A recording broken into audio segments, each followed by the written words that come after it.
It was a great race. It was. It was.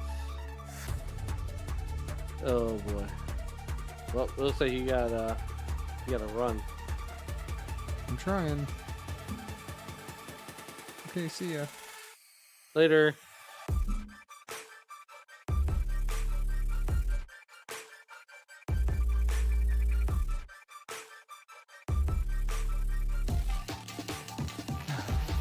Hey, 2 of these in a row. I hate it. Where are we at right now? I'd say that we're at Richmond. Where are we at on the race? they are. I had it switched to commentary, so it's not moving. They were gridding the last time right before I gave control over to nobody.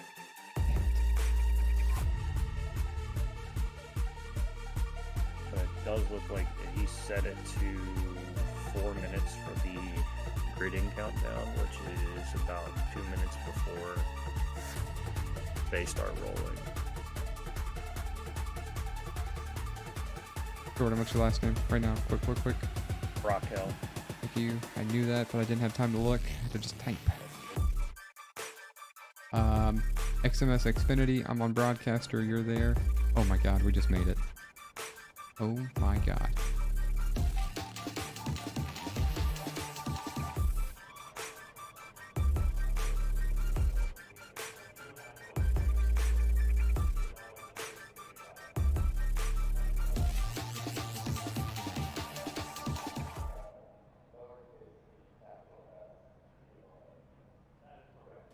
Okay, so we made it last second, folks. So sorry that you got to hear everything I was saying in the background. I just jumped on a citation from Lucas Oil Speedway at IRP outside of Indianapolis from the Racers Elite Cup Series to jump on over here to make this Xfinity Series event.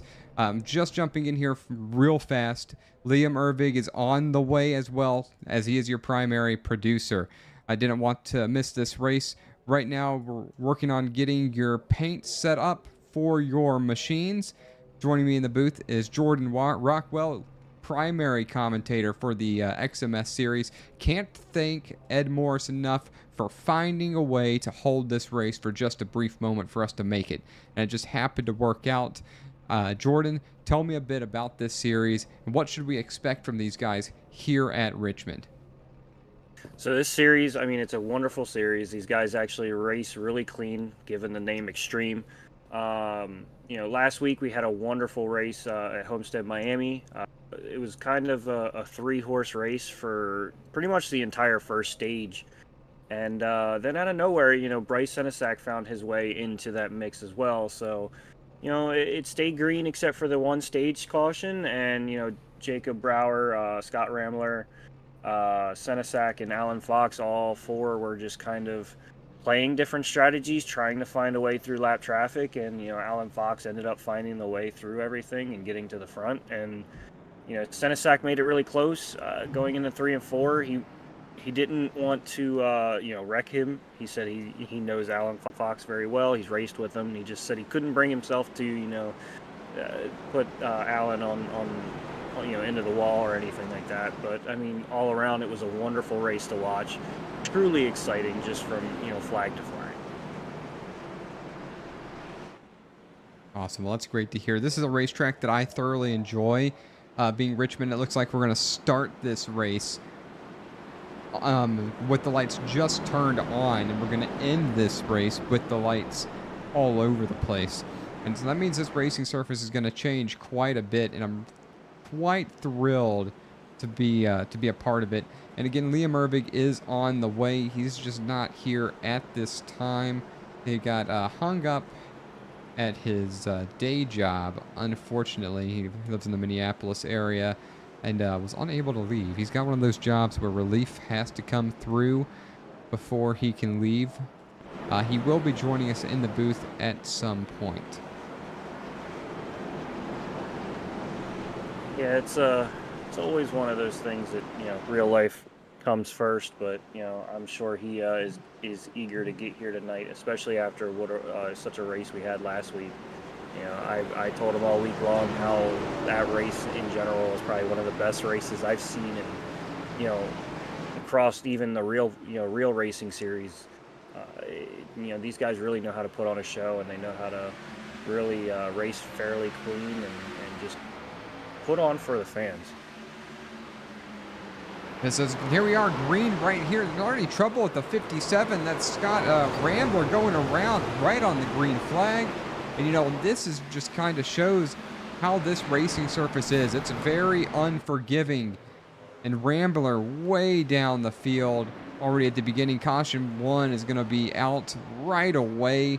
I don't know if that's going to be what to expect on this racing surface, but that happened extremely quickly, and we're going to try to see what just happened. And don't mind me as I'm kind of trying to ramble along here as this race just began. We're going to try to see what happened.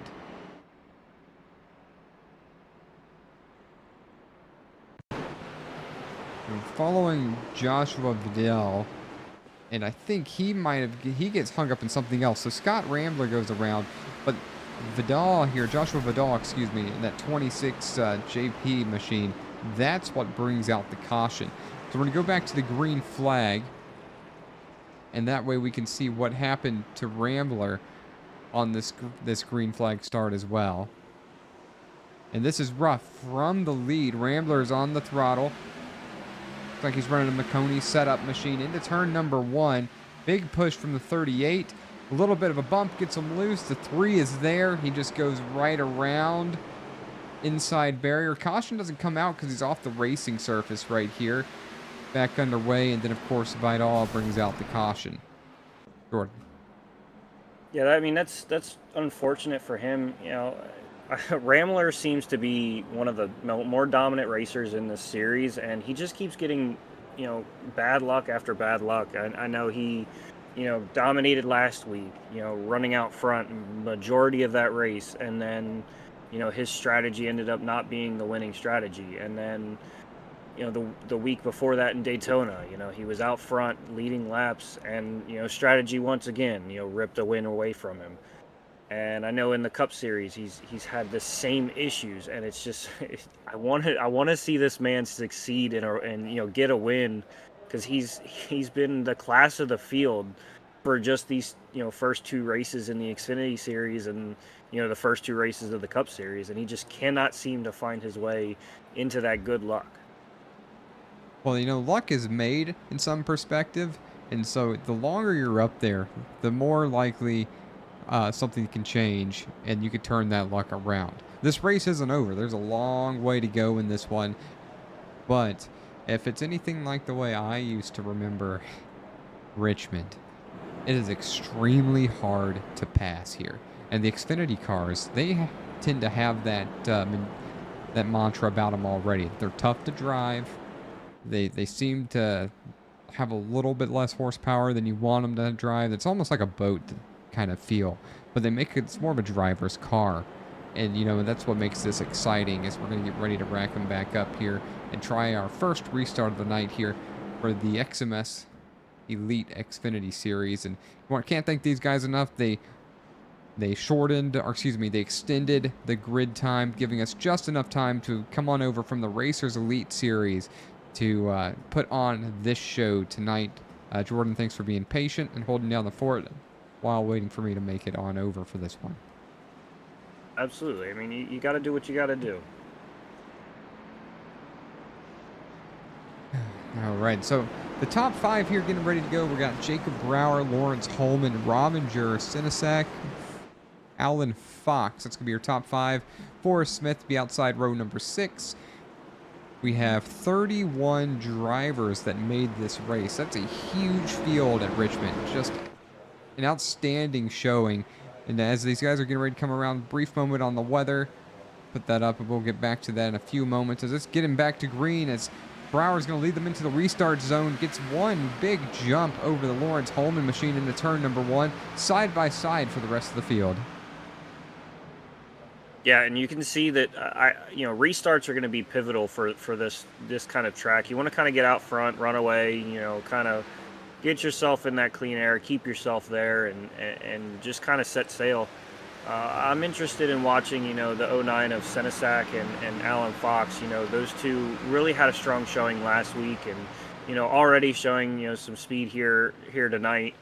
And Senesac definitely is looking for that front row spot again, because just coming up as short as he did last week, I'm sure he's even more motivated to try to get in that win column. You go a little deeper in the field here where the racing continues. Looking at Justin Opplinger, he's currently scored in 20th. He was looking at the Josh Rim machine just in front of him. You got Todd Keir in the number 1 machine, that white car just in front of the 51.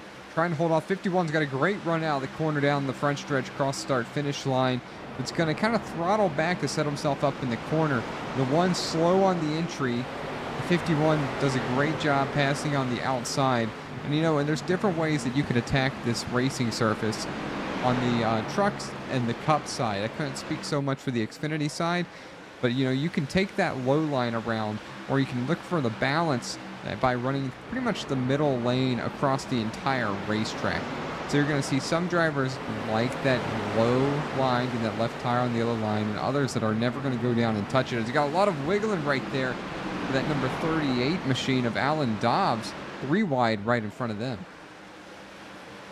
Yeah, and this track can, be pretty treacherous. It can kind of give you a false sense of security in any of the 3 cars, where you feel that you're like, I can make a really good runoff, and you get back to the gas just a touch too early, and you may kind of go a little wide, kind of put yourself in almost into the wall, or if it's a little bit of a looser situation, it'll whip around on you with no warning. So you've just got to kind of have a good bit, good mindset on your throttle input, and kind of try to feel the car as much as you can. Oh, as the 24 gets turned off the nose of Alan Dobbs. It's going to be Mike Capagio, number 24 machine. A lot of damage. All-Stars TV sponsor. He's going to come off the track. We're just about to start talking about drivers in his general direction. And that's going to bring out caution number 2. We'll put that back on the screen. And, that's a little unexpected. But things were getting kind of dicey where he was racing. Yeah, I feel like a lot of these guys, with having that caution really early, right off the green flag, everyone kind of gets antsy. I know Dobbs was up there a little bit. He's definitely wanting to, work his way back through. And, some of these guys in front of him, they're not running as quick as he is. They're kind of a little more laid back. So I know that that's probably, he's getting a little frustrated trying to make his way through the field. And, everybody's just so bunched up right now. And it's hard to find your way around this track. And, there's not really a lot of opportunities to pass. And you're going to have to get a little bit, elbows out a little bit, kind of move somebody, but you just don't want to wreck them. But, it just kind of happens. And, and a small bump here goes a long way on this racing surface. A long way. It can get you kind of, off cue, and, with such a small track, it's really a momentum track. So any kind of little bit of shift in what you're running, it could throw off the next, 2-3 laps, and then you're trying to recenter your focus. You're a little pissed off at the guy that kind of got into you, so he kind of threw you off your mojo, and now your mindset is get back to him. But you kind of just got to have that short track mentality, and know that rubbing is racing, and just kind of keep yourself in the in that state of it's going to happen. Well, I just want to jump in and say thank you, John, so much for holding this down. I've been trying to tune in here, seeing what's been going on. Obviously, the 24 got turned around here to bring out our second caution of the day. But I'm Liam Urbig, and the one thing that's worse, or the only thing worse than being late for work is being late for dinner. So I apologize. So you're telling me that 31 cars around Richmond for the XMS Elite Xfinity Series is dinner? No, I'm saying I was late for work. And the only thing worse than that is being late for dinner. You didn't get it, man. You just killed it. I did, yeah. Jordan- I'm sorry. I'm still. You're fine, Jordan got man. Jordan got it. You're fine, man. It's all good. We managed to make the race. I'm glad that you're here as well. And once you're settled, we can turn this on over, as this is your show. But we just wanted to make sure that this series got rolling, because I mean, we got 31 cars at Richmond, Liam. I mean, what a fantastic racing surface. And you really have a great series to call Tuesdays and Wednesday nights. Many people on the broadcasting circuit across iRacing would be jealous. Oh yeah, these guys are incredible talents on the racetrack. They are, phenomenal. We're lucky to be able to see them get it done in the Xfinity cars too, with this old surface, like you mentioned. Get doubled up here, and well, John, I think I'm ready. We can see if we can do this on the fly. All right. Well, I will, as soon as you got everything up on your end, I will terminate it on my end, and I'll hang out for the next run here, because I'm looking forward to doing this. So they're getting ready to get rolling, and Liam, it's your call. Go ahead.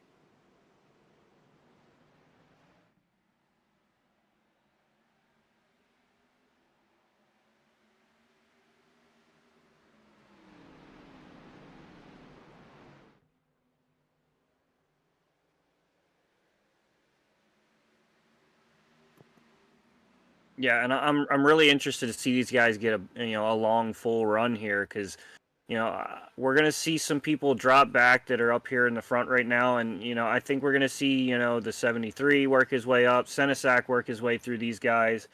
I wouldn't write off Michael Scott, Ramler immediately, even though he's got damage. I would not write him off, because I mean, he is the wheelman in the series, in my opinion.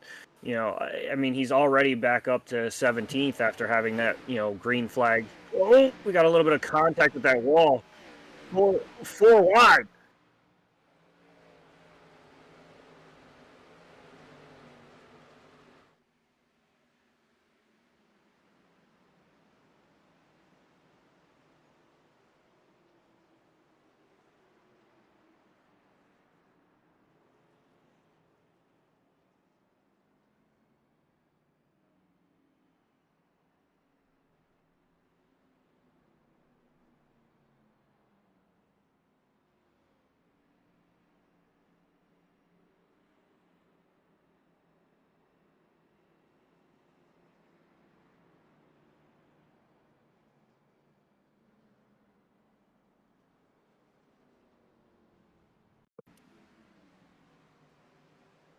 Apologies for my microphone not working there, but coming up off of turn number 2, it looks like the 15 of Poland's going to get up into the wall a little bit, come back down the track, and as the 60 was coming up, they collect each other. Doesn't look like significant damage on either one of the 60 or the 15, but nonetheless, it is enough to bring out the caution. It looks like Poland, the last 2 corners, he's getting a little tight, maybe a little plowing out of the corner. I was just talking about that not too long ago, where you've got to kind of find that right throttle input, and it kind of looks like he kind of plowed a little bit there coming on the corner, the exit of the corner, and once he caught that wall, I mean, it kind of shoots you to the left, and then as Orsini moves his way up too, it just two cars, one spot. It never goes well. One last look at this. Nobody in the top 24 is coming into the pits here. And just kind of a racing deal. 2 cars looking for the same spot there. I can't really put fault on either one. And no, I mean, that's definitely just hard racing in a small track like Richmond. Things happen so fast with short tracks that you just gotta kind of be prepared for the worst at all times, and just kind of know it's going to happen. Aero's not as important as keeping the power under you, but you can't go wrong with. I mean, you can't really avoid those kind of things here. And you touched on something there that I like. You said aero's not much of a factor. This is not like the next gen car where guys are really tight when they get within 2 or 3 car lengths of each other. I love the Xfinity car. It gives the guys chances to, put the throttle down, kind of steer with the throttle, get the power down to get it turned up off the corner. And, I feel like it just gives you more options. You can race each other tighter, harder. We saw that even on Saturday in the Xfinity race in Texas. Those guys were passing each other. I love these cars. Yeah, I love these cars as well. And like like I was telling you on the Cup broadcast last week, I mean, you really missed a phenomenal race last Tuesday at Homestead where these guys, it came down to, fighting for every millisecond at that point, towards the end of that race. And, it just, a different strategy prevailed. And, I mean, it was back and forth, between, Liss Ramler, Brower was up there, Senesac was right on the rear end of Alan Fox, and Alan Fox ended up pulling off the win. But these guys know how to put on a show, and every race, even somewhere like Daytona where not a lot happens, they still put on a phenomenal race. Well, I mean, you say that like not a lot happens, but that's because everybody's deep into their own strategy there. These guys are right. These guys are well aware of what their opponents are going to do and what they're going to try to do. And, Daytona turns into a chess match when everybody's got each other matched like that. But we're at Richmond here. Jacob Brower takes the outside with Lawrence Holman on his inside. Bryce Senesac, Mike Rominger, Nicholas Weatherby. Green flag is back in the air and a strong restart out of that number 3 car. He's going to get away by about 2 car lengths into turn 1. But here comes the 11 fighting back in the braking zone. Yeah, that's going to be crucial here. Getting a good run, to start. I've said it once already, but getting a run and getting out is going to be crucial to pulling off just a stage win at this point. Once somebody kind of figures out his timing, he's really going to be in for a fight. Trying to just kind of hold off that inside car or outside car depending on which lane he chooses. Look at that 73 going all the way up to the top of the racetrack. That's Alan Fox. He's going to get a run coming up off of turn 4. Pulls away from the 48, closes in on the 64. He's going to, oh man, he got really close to that 64. Locked up the brakes a little bit. That allows Paul Irvin to get to the inside. Another side-by-side coming up off of turn number 2. Yeah, and I'm starting to see a little bit of impatience, with some of these guys that are typically faster. Alan Fox there, like, I know he wants to get around these guys. He wants to get up there, towards the front, and it just seems like he's getting a little bit impatient. He should, probably back up his corners a little bit, kind of take a deep breath and just work. You know what I mean? Yeah, this is a long race. It's 190 laps, stage end at 75, so you've got something to race for in the middle, but we're only on lap number 31 here. It's a little bit early to go super hard for those stage points. I mean, these guys already sitting in the top 10. I would almost wonder, if lagging back a little bit, saving the tires for the end of the run is the better call. Somebody who is not doing that right now is Michael Scott List Ramler, driving that McConey setup shop number 57 Toyota Supra. It's rocking the top side in 15th. Trying to work his way around the 7 and the 86 at the same time. That's Morris and Bertram. Nowhere to go right now. Gonna try to shoot the middle. Split him. And here comes Alan Dobbs trying to follow him through. There wasn't enough. Oh, he's gonna get into the back of the 86 and turn him. Fantastic. What a save. Fantastic save there by Taylor Bertram. And like I was saying, it's going to happen here because someone like Ramler, who is the wheelman of the series, he's got to find his groove, and if you're blocking his groove, he's just gonna make it his own. He's gonna push you out of the way. He's trying to just find his way back to the front. See another angle of this. They're 3 wide coming up off of turn number 4. Just a bit of a bump, and might have been a little bit of contact with the 7 that helped keep that 86 straight. Probably didn't do anything bad to Ed Morris Jr. there, but Still a little bit noteworthy. Yeah, he's just leaning on him, you know? Oh yeah, no harm, no foul. Everybody gets away okay. We've got ourselves a battle here with Alan Fox still working that top side. Well, now he's down on the inside, making a pass on Nicholas Weatherby. Still trying to follow that 64. Hasn't been able to find a way around it, but he has put space between him and Paul Irvin in the 48. You know, and like you were saying, you know, I don't think necessarily pushing your car to its max, you know, this early in this little stage here is really a smart thing. I think, you know, lagging back a little bit, you know, keeping everybody within grasp, but, you know, kind of trying to save your stuff a little bit and, you know, kind of make a run for them, like, once you hit, you know, later in the stage, and, you know, trying to get an extra point or two, especially for Fox, who's currently only the points leader by one single point. So, you know, trying to get more than just a couple here would be great, because, you know, currently the leader is the man that's chasing him in the point standings. Oh, a little bit of contact there. Rambler is not afraid to use his bumper here at the short track. Paul Irvin gonna slide a little bit back in comparison to Weatherby. We saw get into the wall just a hair coming up off of turn number 2 that last time around. Sideways is the 84 coming up off of turn 2. You can't say these guys aren't driving these things. These guys are wheeling it. Oh, absolutely. And, you know, we've heard people say that the 57 is the car you don't want to see out front, but I'm starting to wonder if I don't even want to see him in my mirror at this point, because, you know, he's not afraid to use the bumper at all.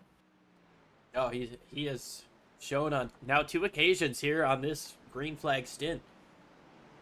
Whether it's on purpose or not, it could happen, as Alan Dobbs got around Alan Fox. That's for 8th place. He's up 12 positions from where he started. One of our biggest movers of the day, but we've got a lot of big movers up front. Talking about Forrest Smith and that 97 213 Simware machine. Mike Rominger in the number 4. Sorry, Forrest is up 20. Mike Rominger in that number 4 Chevy accessories machine. He's up 17. Bryce Senesac in the 09. He's up 20 as well. And Jacob Brower, your race leader. Well, actually, you know what? This might be incorrect because of when I joined. So, we apologize. That might not be correct on the stats, but these guys are definitely bad fast up here in the top 5. Yeah, absolutely. And, you know, Brower is definitely showing that he, you know, wants to be the class of the field. You know, he, with the winner, you know, earlier in the year already at Daytona, and, you know, finishing, you know, in the top 5 last week. You know, he's really putting together a string of good races, and, you know, that consistency is going to be key. Consistency is going to be key. It's a long season here. These guys are just at the beginning of it. This is round number 3. As we see Jacob Jensen getting right to the back bumper of that 97 machine of Forrest Smith. Alan Dobbs was able to get around him for 6th. He's now looking at the number 34 for 5th place. A couple of tenths in front of him. Alan Fox still trying to work his way around Jacob Jensen, who gets big time loose down the back straightaway. What a drive coming up off the corner.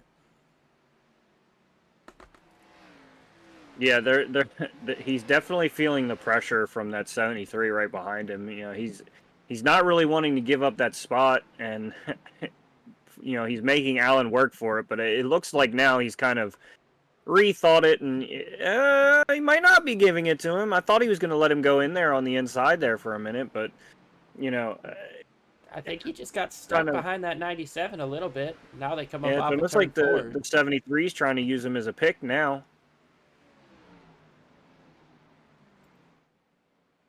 From the top side, he's used him as a pick, and now the 64 of Jacob Jensen falls in line on the inside. However, the battle is still on for 8th place here, 7th place rather, with Forrest Smith up on the top side. Alan Fox trying to work that bottom lane. Top side is Forrest. At that point across the line, it was a 73. This is a battle for 7th place. And unfortunately, unfortunately, Jensen's already got another man in his rear view of Michael Scott Liss Rambler, who is certainly on a roll right now. Yeah, he's working his way up into the top 10, going to get himself some stage points here. Set 73 continues to battle on the inside of the 97. We've got 3 battles going on your screen right now. The 64 getting passed by the 57 up on the top. Rambler making it work up there. However, the 97 is not able to make it work. Looks like Fox is going to get clear coming up off of turn number 4, and now he's under fire from Rambler. That's talking about Forrest Smith in the 97. Yeah, and Rambler's just going to move on through with Alan Fox, and I wouldn't be surprised if Alan gets a little bit of a bump here soon. Yeah, Rambler is definitely one of the quicker cars on the racetrack right now. And it's truly insane. Like, I mean, he is showing you that aero does not mean much of a thing here. I mean, he's got that crinkled left front and a crinkled right rear. And he's still just making time on these. Ooh, a little bit loose there. But he's still showing that you can make time without having much of an aero, as we are almost 3 wide there. Super tight action here at Richmond. You know, they're racing 3 wide like it's Daytona. That was 2 weeks ago, guys. Don't tell them that. Is that Jacob Jensen almost gets up into the wall. Moving back up front, Jacob Brower has just about a 1-second lead over the 11 of Lawrence Holman Jr. Bryce Senesac continues in 3rd. Alan Dobbs up to 4th. Just got around Mike Rominger, who sits in 5th. Dobbs in the 38. Going to be one to keep an eye on here today for sure. Jacob Brower is starting to get into lap traffic, and while these cars don't quite have the same aero disadvantage that the Cup cars do, getting stuck behind somebody definitely slows you down, as now the gap is 0.8 of a second. Yeah, and that was proven, you know, last week at Homestead, where some of these guys had to burn their stuff up just to get through that lap traffic, to where, you know, once they got clear of that lap traffic with just a handful of laps to go, it was almost impossible to, you know, make a pass. I mean, you could kind of run your guy down, which is what, you know, Senesac showed us. Like, you can run your guy down, but once you get to him, it's a completely different ball game. You know, you have to have the stronger equipment, and if you guys are on a level playing field, it's not really going to be simple to just make a pass in a groove that you don't want to be in. Oh, you're absolutely right. You've almost got to have these grooves pre-worked out in practice and know what you're going to do when your car starts to handle a little bit different on older tires. Somebody who's struggling with that right now is Forrest Smith, who's at risk of losing a top 10 spot here to Jacob Jensen, who gets way loose coming up off of turn 2. And now here comes Paul Irvin to look to his outside on corner entry. Oh, and it looks like Paul might give him a shot, might not get there, but, you know, Paul is definitely thinking the Liss Rambler strategy might be the way to go. You know, give a little push and set sail. Definitely could be. I'm going to go ahead and get away from that Fox camera. This caution is out once again. Jacob Brower from the race lead. Oh, man. That thing is tore up. Back bumper completely gone. Back bumper cover, that is. Major contact for Jacob Brower. The caution comes out here for the 4th time. There's going to be about 13 laps to go in the stage, and everybody's coming in. We're going to take a look at wholesale pit stops, and then we'll show you what happened to our race leader, Jacob Brower. You know, and that changes a lot here, because, you know, he went from stage win, almost certain stage win, you know, 10 points and a playoff point, you know, to add to his already, you know, 1 win this year. And, you know, he's only a point behind Alan Fox, but, you know, now he's going to dig himself a little bit of a hole. You know, luckily for him, it's only the 3rd race of the season, but that's got to be a killer.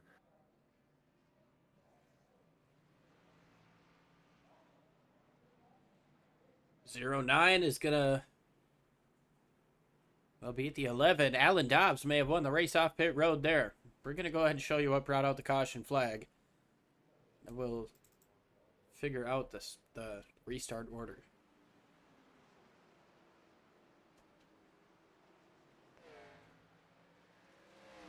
Oh, no.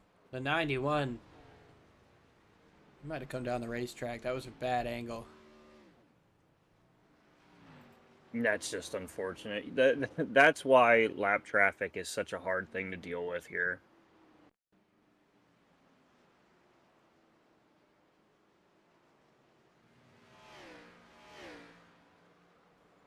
Yeah, he just anticipated the 91 going all the way to the wall. And Michael Self did not.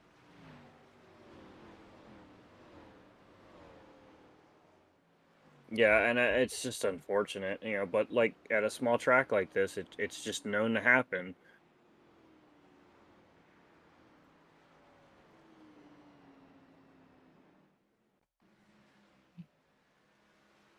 '91 is way up the racetrack, so I would imagine the 3 thought he was going to give him the spot and just used up all the racetrack, not knowing the 91 was there. And I don't think the 91... I mean, he didn't use up all the racetrack that he could, that's for sure, but it's a tough, tough spot for Brower. Matt Cochran in the 44 has stayed out, potentially to lead a lap here. Alan Dobbs won the race off of pit road. He's for second right now. Bryce Senesac going to be in third. Lawrence Holman. Mike Rominger. Michael Scottless Rambler up to sixth. Nicholas Caldwell, Alan Fox, Ed Morris Jr., and Forrest Smith rounds out your top 10. He's a guy that might be interesting to watch. He was quick through the field at the start of this thing. Fell back a little bit as his tires wore down. Now he's got a quick 12 or 13 lap shootout to the end of the stage. Yeah, and it seems like a lot of laps, but it's such a small track. Those are going to tick off really quickly. And for the 44 there, I don't like what's in my rearview mirror at all. Oh no, I don't know, man. Restarts at a track like this are always going to be crazy, but when you've got that 57 behind you, you've got that 09 behind you, you've got Alan Dobbs to your inside, you're Matt Cochran on old tires here, haven't made a pit stop yet. This is sketchy stuff right now. We're going to see a green flag is in the air, an early restart out of that 44. He's going to get away by about 2 car lengths getting into turns 1 and 2, but how quickly does the 38 catch back up? Diving down to the inside, he's going to complete that pass on the exit of turn 2, and here comes Senesac trying to make it as well. 44 gets stuck up on the outside. Rambler's going to try to split 3 wide. He's on the outside of the 34 of Caldwell, and there's contact in the middle of the pack as Cochran gets into the wall, and around goes Alan Fox getting into turn 1. Contact with the 69. Everybody keeps it straight. More contact off of turn 2, and around goes Bertram and Fox.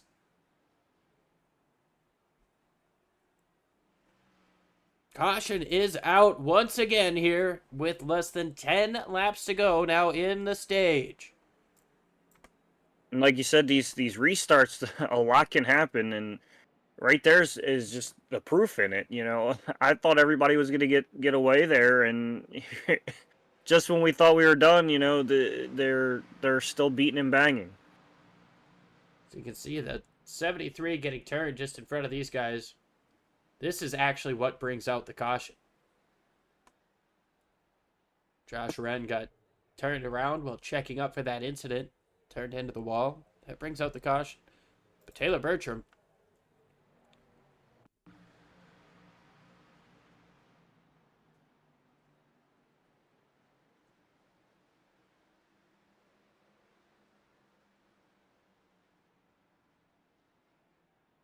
yeah, and unfortunately for Bertram there, like he clearly was just on the apron trying to ride it out, and once he tried to merge back up, there was just nowhere for him to go but into this side of the 73. yeah, he goes all the way down on the apron. He thinks he's in the clear. He's got no banking to help him turn, and a little bit more contact made. So Alan Dobbs is your race leader over Bryce Senesac. Nicholas Caldwell, Michael Scott List Rambler, Lawrence Holman, Mike Robinger, Jacob Jensen, Matt Cochran, Forrest Smith, and Justin Opplinger getting back up into the top 10.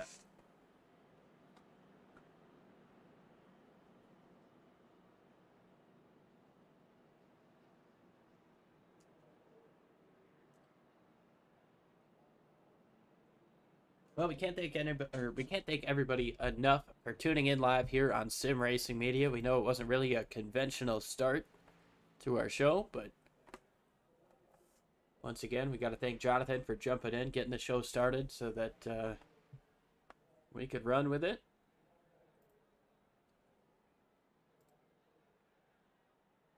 Looks like we're gonna get the choose this time, at least for the race leader. See where Dobbs decides to restart. I think you could make a case for both sides, Jordan, but 100%. You know, oops. it really just determines where your entry into the first corner, and if you get a good shot out, you know, and you kind of leave everybody in the dust, it doesn't really matter, you know, because you can immediately, once you cross that start-finish line, move yourself right down to the bottom and, you know, have your entry into turn one. What you don't want to happen is anticipate that's what you're going to be able to do, and then have the guy on your outside or inside stick with you on that restart and kind of, you know, guess your restart well enough that you're not able to get clear. And if he is in that lower line, I think the lower line's going to prevail, you know, as we get later on in this race. But you know, as Dobbs, it looks like he's going to the outside. He is. But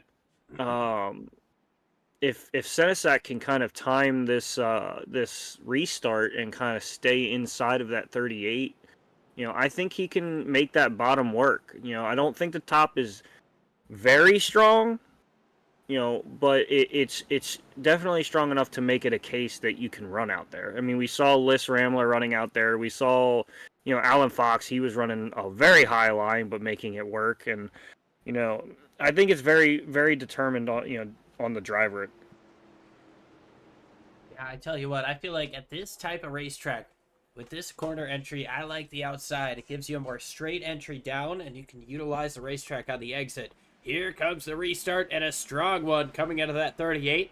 Teammate Nicholas Caldwell just behind him gets a strong one as well. You gotta wonder, were they talking about it? As now Caldwell to the outside for second place, trying to clear Senesac.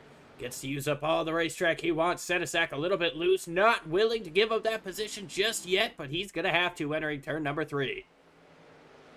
And absolutely there, Caldwell was listening. Oh, into the wall goes Rambler! Around goes Jensen on the front stretch. Multiple cars are involved as they check up the 69 with heavy damage. That's Nicholas Weatherby.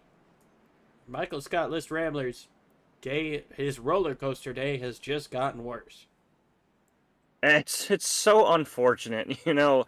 The man has had decent, I mean, I would even say better than decent finishes, and you know, than this, you know, it just, he cannot seem to find the luck to you know, find that win, and now it just seems like his luck has went from, you know, bad to terrible.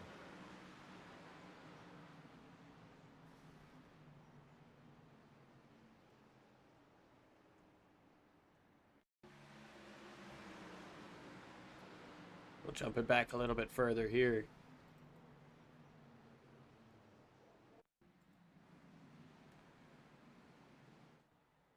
Jensen trying to stay up on the outside. Rambler just kind of doesn't give enough space for the car to his outside.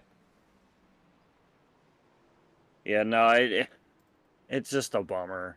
You know, he started on the pole and then, you know, unfortunately got hooked, you know, in the beginning, and from there on it just never rebounded in the way that he needed.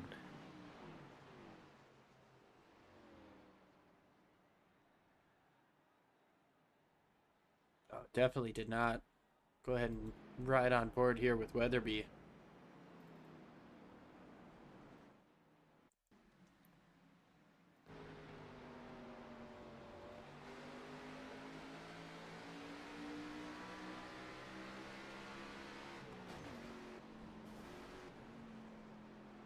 You might not have known they were wrecking.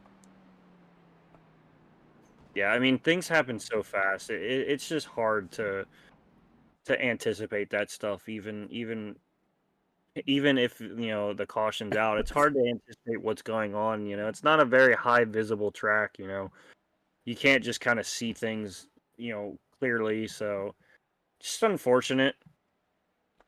It is, and it looks like that is going to take the 57 out of the race. Michael Scott List Rambler loading it up on the hauler here. Going to finish 28th here, like you said. Just cannot catch that break this season. He's been able to run strong, but hasn't been able to break through.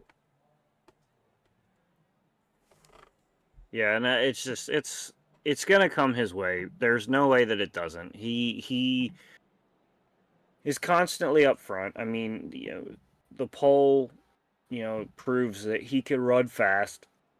His racing proves that he can run fast. And, even at places where it's not typically fully your control to run up front, he can run up front like a Daytona. So I don't think it's going to really be a big problem, but he kind of put himself in a little bit of a hole points wise tonight. So it'll be fun to watch him try to bounce back for sure. We're gonna go ahead and speak with our stage winner, Alan Dobbs, as they come across, under caution here. We'll try to get with him quick. Alan, it's Liam and Jordan up in the booth. You got a copy? Yeah, I got you, buddy. Well, it looks like you are going to be our stage 1 winner here. You've got a super strong car, and you've been able to pass up top, down low. It seems like you can really run that thing anywhere. What's the secret? Well, after getting that penalty on lap 1, I haven't really been worried a whole lot about saving tires. So that's pretty much my secret. But now we got track position back. We'll go back to tire saving, and hopefully we'll get a long run here. What do you think it's going to take to keep these guys behind you for the next 115 or so laps? A lot of consistency, a lot of luck. Well spoken, quick, to the point. We'll let you get back to your team chat, and thanks for joining us here. Congrats on the stage win. Thank you, brother. Well, that was Alan Dobbs. Now we're just kind of waiting for that one to green here, as the stage is completed, giving everybody a chance to go through, get their pit stops done if needed. Got a decent amount of cars coming in. Lawrence Holman, Paul Irvin, Ted Pullen, Douglas Carlson, Justin Opplinger coming in. But the main players up front stay out. Alan Dobbs, then it's Nicholas Caldwell, Bryce Senesac, Mike Rominger, Forrest Smith, Ed Morris Jr., Brandon Storer, Jonathan Cogswell, Todd Keir, and Daniel Krim rounding out the top 10.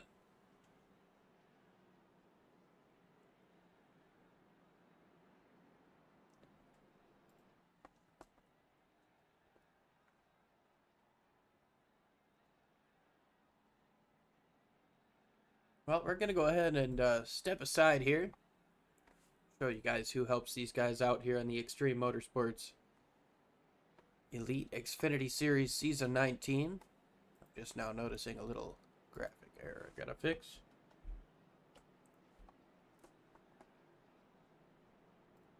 But yeah, we'll be right back with the restart.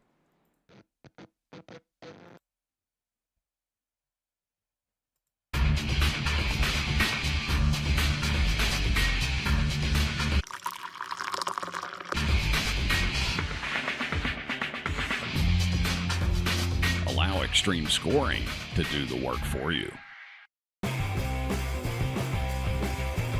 Raceway, high-performance sim racing equipment. Whether you're just looking to have fun, train for race day, or become a serious esports competitor, Raceway has you covered. Hundreds of name-brand parts. Support from experts that love sim racing. Trusted by the pros. There's only one place to go, rickmotech.com.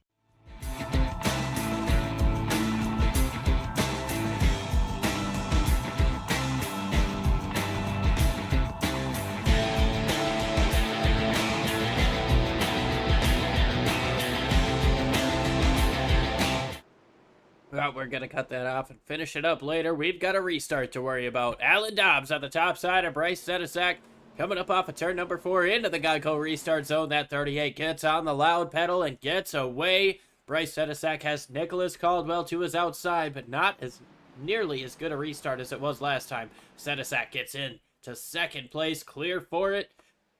Rominger is going to be able to get clear for 4th as well, just behind. Here comes Forrest Smith down to the inside of the 7, trying to take away that 5th position. Ed Morris does not want to give it up top.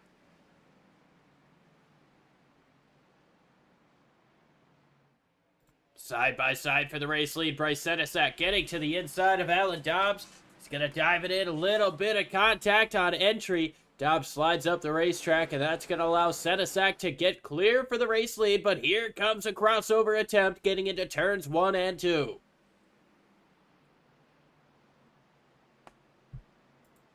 Sedesak using up all the racetrack that he can up on the top side. Dobbs, and around goes the 84 in the back. Jonathan Cogswell, and around goes the 91 as well. The 36 of Josh Wren spinning down the back straightaway, and we are under caution very quickly into stage number 2. The final stage. Cogswell is going to bring it back to the pits. Yeah, these guys are already kind of putting themselves on edge. It's kind of insane to see. You know, we've got so much racing left to go.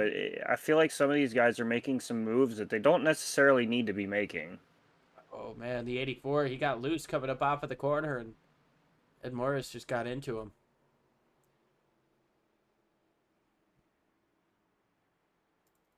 See what happened with Michael Self.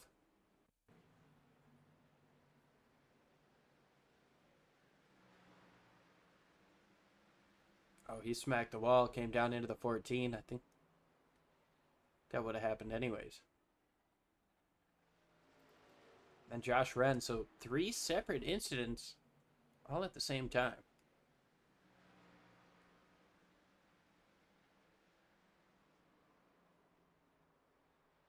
Yeah, and it just looked like he just kind of got a little loose coming off the corner there.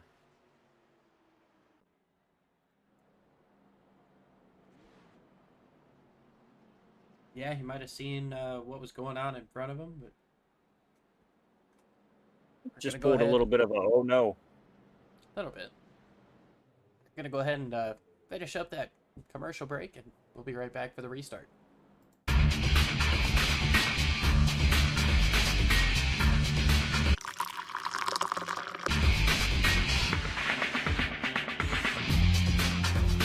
Allow extreme scoring to do the work for you.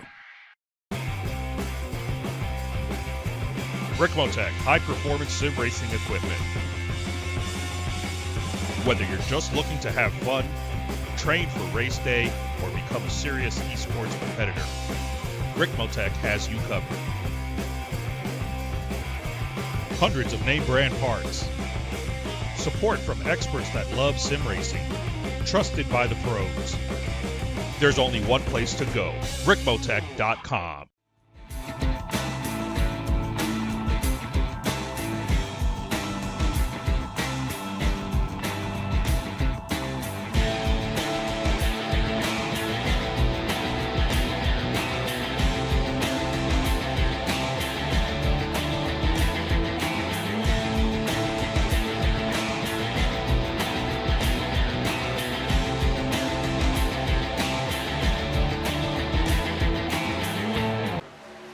The search is over. The most comprehensive oval scoring solution is here. Featuring oval playoffs, adjust drivers per round, custom number of rounds, custom playoff points, provisionals, optional win and you're in, custom playoff displays, rookie championships, optional minimum participation, and load those results in seconds. Visit extremescoring.info today.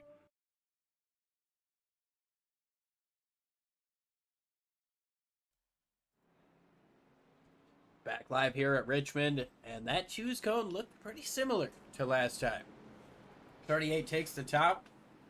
Sedesak on the bottom. Caldwell Up on the top, Rominger on the bottom this time. Ed Morris takes the top. Forrest Smith down on the bottom. Keep wanting to say Shane Van Gisbergen in the 97, but that is Yeah, I've noticed that it is a different human being. it is very hard to not, with some of these numbers, not call them by what they are in the real world. Coming up off of 4, though, Alan Dobbs going to lead them down. Caldwell gets a good start compared to Senesac. Green flag back in the air. Only about a car length of a jump there for that 38. Yeah, and it's definitely looking like Senesac's starting to figure it out bit by bit. But having the 34 behind him, that 38, he's able to just kind of probably radio to him and tell him, like, hey, 3, 2, 1, some kind of, teammate restart to where they can, kind of try to jump this 09 here. I feel like that'd be more beneficial at a track like, sideways coming up off of the corner. That was Todd Keir in the 1. Back end of your screen there as Bryce Senesac takes over the race lead. He's going to get clear, but does Dobbs have enough to cross over? I don't think he thinks he's clear. He's going to stay up top here. It's going to allow Caldwell the chance to look to his inside. Caldwell falls back behind him, and now that race for the lead is half a car length. The 09 blocks to the inside, defending that line. Putting Dobbs to the outside once again. He's going to have that run. Is he going to cut down to the inside? He does. Here comes Dobbs back for the race lead. Caldwell going to try to follow him through. Nothing doing there. He had to check up just a little bit.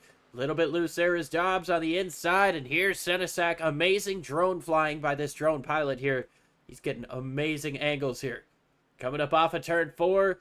It's going to be Senesac by a skosh across the line. And that's only lap 91. We've got just under 100 to go here in Richmond. Yeah, and you would think this is the last 10 laps with how these guys are running, but I mean that just shows you how passionate these guys are about this series. They want to get out here, they want to run, and they want to put on a show. And putting on a show, it seems to be very simple for these guys. It seems to be they're doing a damn good job right now. As here comes Caldwell trying to figure out which way to go. Almost seems like he's getting a little impatient behind these two. And around goes Forrest Smith. Into the wall. Gonna straighten it back out, but the caution comes out once again. Just getting ready to say that Nicholas Caldwell is thinking which lane is gonna go, because I'm ready. Now the caution comes out and changes that up. Yeah, and these guys are definitely showing they're not afraid to put those elbows out, and it may not be on purpose, but they kind of stand their ground. And actually it looks like the 4 moves up just a tad, but I still believe these guys are not afraid to put those elbows out and kind of get a little dirty and kind of stand their ground. But it's crazy that we still have just under 100 laps to go, and we're already seeing that. Take another look here on board with the 4. Yeah, I think he just kind of misses the bottom of the corner here, slides up and gets to 97, and just turns him around.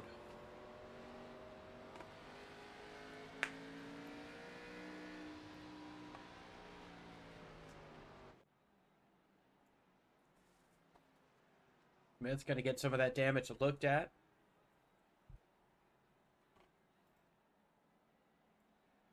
Yeah, he's going to be down there for quite a while, because that was a hard impact. An interesting story here. Bryce Senesac just came down pit road, along with Brandon Storer in the 83. Jacob Brower, he's going to come down this time. Mike Rominger as well. I think some of those guys saw Senesac go in, and at least from Mike Rominger's, perspective, he saw Senesac come in. He knows he's going to be quick. I think Senesac can make quick work of some of these guys in front of him. Not anything against these drivers in front of him. I mean, this is a talented group of people, but there are your guys that show that they're just a little bit more, have a little bit more of an edge And I mean Dobbs and Senesac and drivers like Alan Fox and Michael Scott Liss Rambler. They know how to work their way through traffic a little bit better than some of these guys. So I'm not really surprised to see Senesac take some tires there. Kind of get himself off cycle with Alan Dobbs and kind of build his own strategy. We saw last week. Well, I saw last week that strategies, if they're all the same, you're not going to, you're just gonna stay in the same place. As to where if you kind of switch up strategies from what other guys are doing, you're gonna, hope for the best, but hope that it works out in your favor. And some days it doesn't, but you can't just do the same thing that everybody else does. No, you definitely can't do the same thing everybody else does, and that's a good point to make here, because we've seen a lot of cautions, and we know that Senesac is able to get side by side and race for this lead, and now you see teammates gonna split the front row here. Yeah, and I think that's just going to be another good restart for them. I mean, Dobbs is going to probably call it out, when he's going, and Caldwell can kind of figure out if he wants to go at the same time or if he wants to kind of hang back just a touch and maybe try to squeeze in between the 38 and the 51. So they're definitely putting their team chat to good use. See how well it works for him, because it looks like Opplinger is hungry in that 51 on the inside in third place. So as Alan Fox, we saw him get turned around, but being very quick. Green flag back in the air, and Dobbs is able to get away. Is the 34 going to be able to get down for second? Jacob Jensen moves up in front of another driver there. He's side by side for second place now as Opplinger gets to the inside of Caldwell. Look to be the 15 of Pullen that Jensen pulled in front of, but side by side coming up off of turn number 4, and they're going to look to make it 3 wide for the lead. Opplinger thinks better of it. Caldwell, well, I don't know how hard he wants to fight his teammate right now, but these guys are going for it. Yeah, and it looks like he's going to push it. Oh, just a touch. Wow. Opplinger got on the apron there to try to avoid the 38. Caldwell has a huge run up on the top side. He's side by side for the race lead. Big wide entry there for the 34. He's going to have to suffer and try to work it on the exit. He does a good job of it. Loose is the 38 of Dobbs. Around goes the 1 in the background. Caution comes out. And I believe Dobbs was leading the race at the time of caution.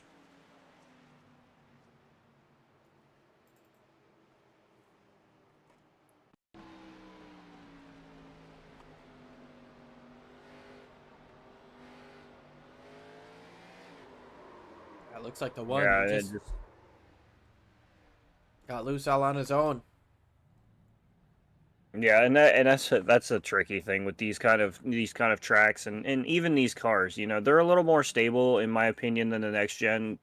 Given it varies track to track, but I feel like a lot of the times for these short tracks, you're always kind of on edge. And you've got to be very mindful of your car and how it feels, and just kind of, try to keep it under you. More pit stops happening. Jacob Brower, Matt Cochran, Joe Darnell, Justin Lemke, Daniel Krim. Obviously, Todd Keir got turned around there. He's in the pits. Interesting thing to note, though, Jacob Brower, he's getting more service done to his car. He's on the lead lap in 15th place. We know how quick that car was. With 87 laps to go right now, does he stand a chance at working through this field? We know these top guys are going to have to pit in front of him. Bryce Senesac, by the way, already made a pit stop. He's up to 10th place. Some of that was due to cars pitting in front of him, but still making good progress.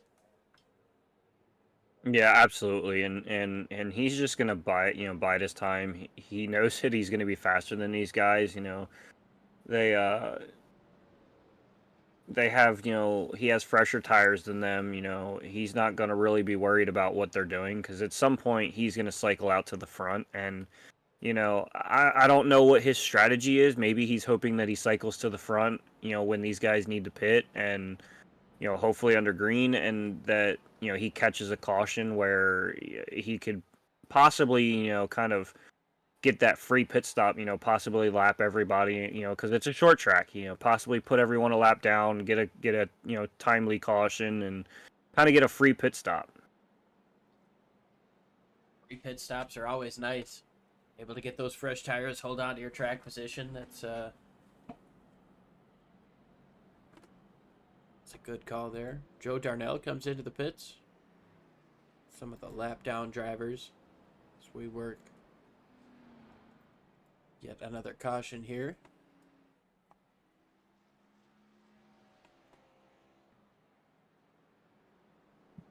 And in the words of the famous Denny Hamlin, that's just short track racing. A lot of bumping, a lot of rubbing, loose cars.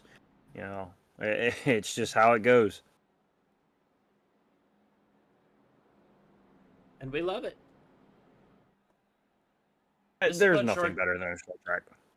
This is what short track racing is about. Guys sliding, coming up off of the corners, making big moves for the race lead.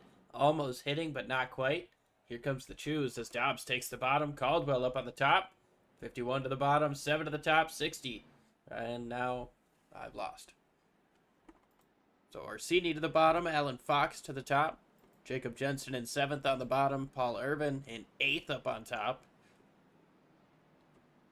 I believe 9th is going to be Bryce Senesac.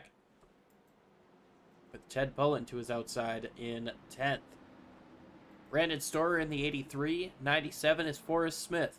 Mike Rominger, Douglas Carlson, Matt Cochran, Jacob Brower, Joe Darnell, Josh Wren, Daniel Krim, and Justin Lemke make up the drivers on the racetrack. Here comes Daniel Krim coming way up the racetrack. Or way up through the field. But here comes the restart. Dobbs on the loud pedal right away. A little bit of a checkup on the inside. Dobbs gets away okay.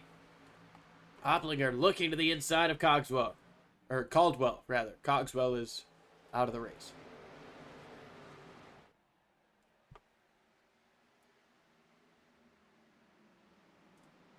And that 51's definitely putting in a fight. He is just all over the back end of Dobbs. Well, he was trying to push it 3 wide for the lead before that caution came out. Got to imagine he's hungry. Everybody wants to win early on in the season. Almost into the wall goes Caldwell, coming up off of turn 2. Keeps Oplinger to his inside. Can he hold that bottom line? No, he can't. That top side is running strong. Caldwell moves into 2nd. He's clear. And look into the top side of the 38 for the race lead. Yeah, and like you said, everybody's looking for that win. Oh, the 34 is a little squirrely there. Everybody's looking for that win, and it takes a lot of the pressure off of you late in the, for later in the season. You got the win, you're in the playoffs. You're just point hunting at that point. Yeah, I was gonna say Oplinger had the chance to look down to the inside, but here comes Caldwell, strong up on the top. He's crashed down the back straightaway. Senesac goes around along with Rominger. I really need to stop talking about these guys. They're going to start hating me for this.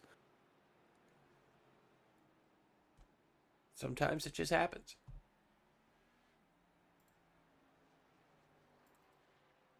See what happened here coming up off of turn number 2.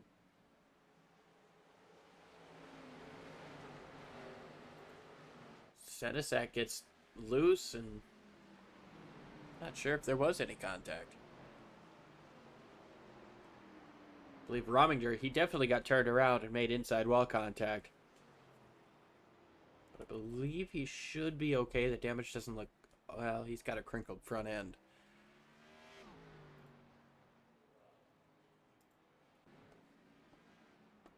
Go back live now. Everybody's coming in up front.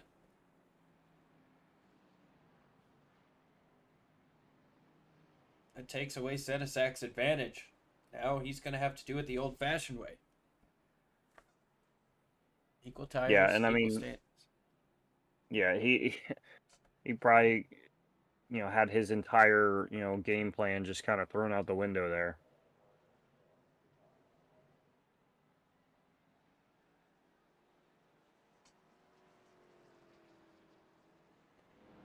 Oplinger stays out. He's going to come in this time around. Forrest Smith, he stays out. Matt Cochran, he came in on lap 102. Daniel Krim, that last caution, he came in at lap 104.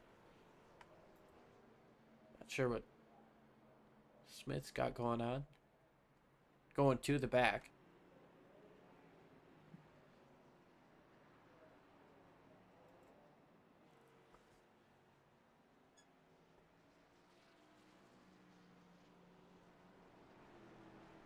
Yeah, I'm not quite sure what it was for, but you know, Forrest definitely was given an EOL penalty there.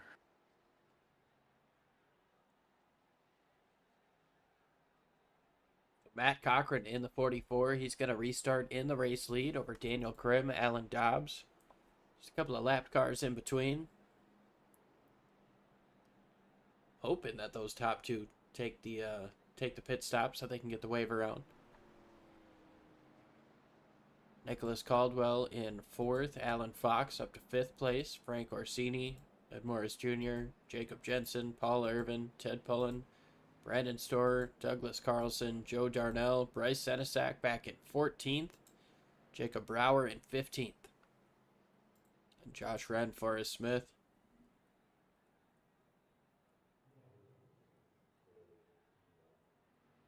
Lemke and Oplinger are on the pit lane right now, getting service done, trying to get some damage repaired from earlier incidents. Well, not Oplinger. He came in for regular service just a lap after everybody else did. So he's going to be restarting at the back.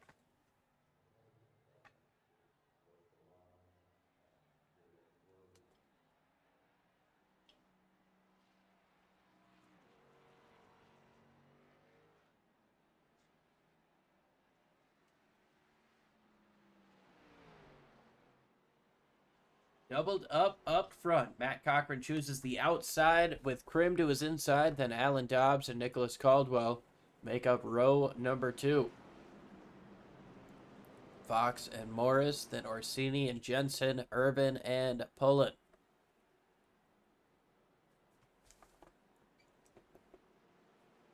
See what happens here on this restart. 75 laps to go when they get the green flag.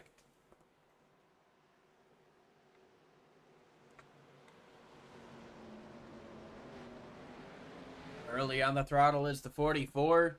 Krim, he's got him on both sides now, getting into turn 1. Contact with Dobbs goes up the racetrack, making contact with the 47. He's going to be able to work through it, but Krim is stuck in the middle of everything right now. I just got to give it to Krim there, because I don't know how he stays off Caldwell there at all. Oh, Jensen, a little bit of contact with the 60. Keeps it straight. Frank Orsini lets off the gas just a little bit.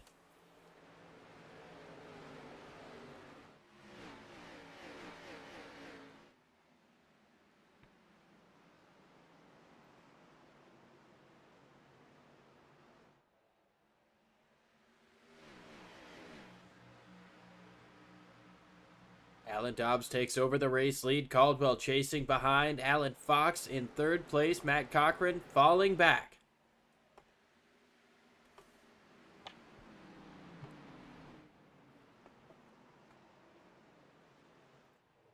Caldwell looks down to the inside for the race lead on the front straightaway. Takes the shorter lane around. He's going to dive it in the corner. But Dobbs is able to widen that arc and use up a lot more racetrack. Try to get the momentum. Not going to work coming up off of turn 2. Where is it? They're dead even getting into turn 3. And that's just going to bring Alan Fox right into this battle here. He's going to be able to pull up right behind him and kind of figure out where he wants to go, and he might even try to split these guys like we've been seeing several times tonight. Caldwell dove it in deep there. Had to check up in the middle of the corner. Got it cut down just right to keep that run in front of Dobbs. He's got about a car length now, but how does Dobbs fight back? Alan Fox just behind him in 3rd place. A little bit closer to him than he is to the race leader. Coming up off of turn number 4, these three are just about equal distance. As now here comes Orsini to the inside of Jacob Jensen. Fox is looking to the inside of Dobbs. I think he might be a little bit quicker right now. Yeah, absolutely. I mean, they're everybody's fast, but some people have it a little bit more figured out. I think rhythm wise than others. So, but we have cars everywhere. Justin Lemke had a problem, jumped to the pits, no caution. We'll take a look at that in a few moments. Looks like he pulled into the pit lane and then decided to jump to his pit stall to take that tow. Might be a DNF situation. We will keep you updated as Alan Fox moving to the inside for second place. And we've got a front row seat, rather second row seat. Jacob Jensen's got the front row seat, and here it is.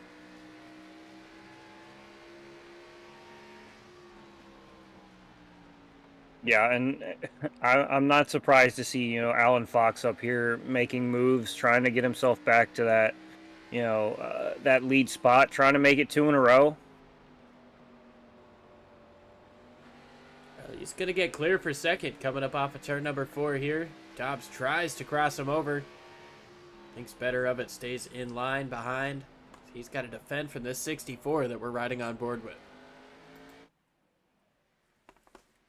Yeah, and it seems once Dobbs, got behind his teammate there at Caldwell, it's almost like he just kind of lost his way and wasn't able to, make as much of a move as he was. Maybe a little bit of dirty air, and then, kind of being forced out of line, with some of these cars behind you. Caldwell leads over Fox, Dobbs, and Jensen look to the inside coming through turns 1 and 2. Nothing doing for him, and now Frank Orsini looks all over the back bumper of that 64. Still a long way to go, coming to 60 laps to go in just a few more. If we stay green, which Richmond tends to do, I know it's been kind of a caution fest for the first part of the second stage, but these guys get separated and start to run their own race. This racetrack really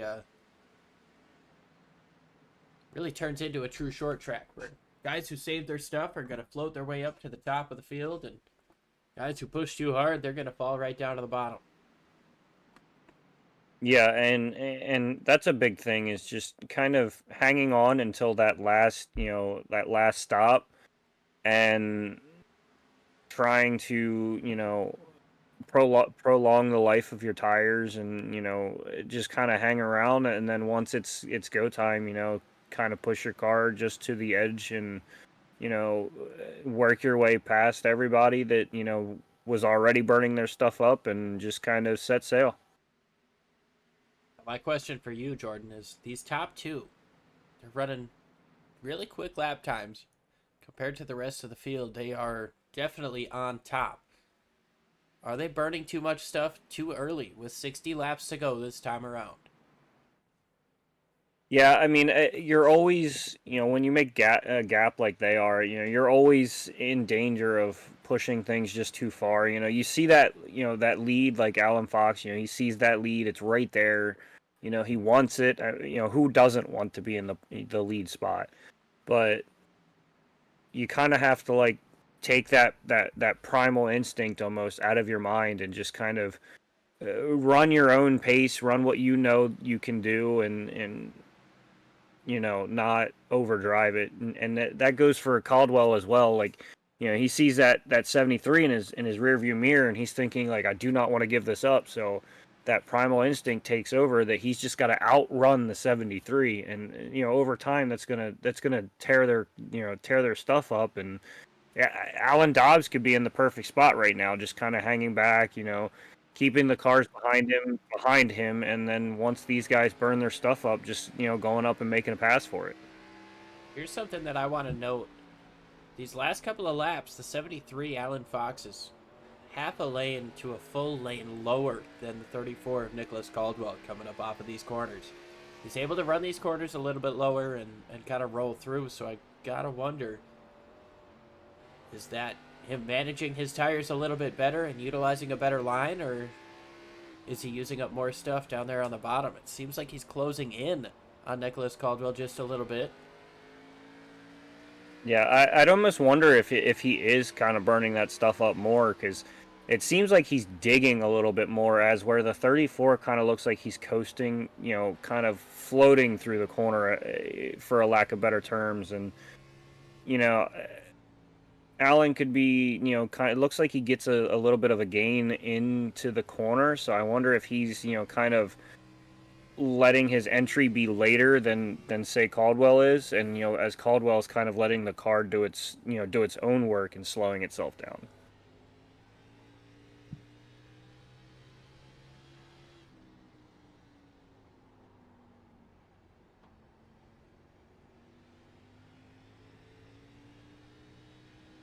Different approaches to the center of the corner.